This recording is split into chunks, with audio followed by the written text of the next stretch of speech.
Welcome back. One final point before we go tonight. On this day, 107 years ago, the future President of the United States, Ronald Reagan, was born.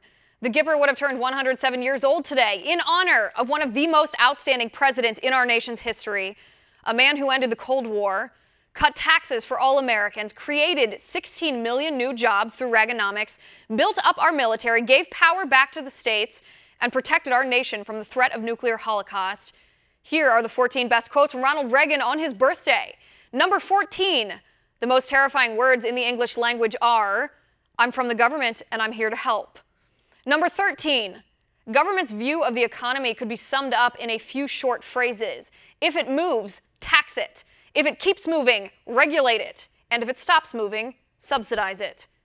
Number 12, if we ever forget that we are one nation under God, then we will be a nation gone under. Number 11, government's first duty is to protect the people, not run their lives. Number 10, within the covers of the Bible are the answers for all the problems men face. Number 9, we should measure welfare success by how many people leave welfare, not by how many are added. Number 8, the trouble with our liberal friends is not that they're ignorant, it's just that they know so much that isn't so. Number 7, when you can't make them see the light, make them feel the heat.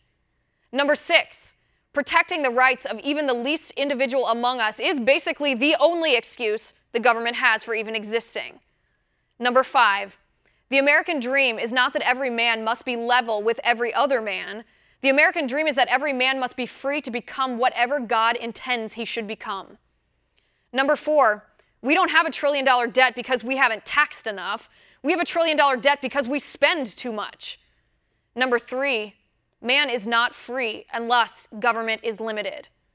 Number 2, one way to make sure crime doesn't pay would be to let the government run it. And coming in at number 1, if we lose freedom here, there is no place to escape to. This is the last stand on earth. And that is my final point. You can reach me on Twitter at Liz_Wheeler. If you liked the show, please send me an email at oann.com/contact. In the meantime, catch us here tomorrow at 9 p.m. Eastern. And until then, have a good night.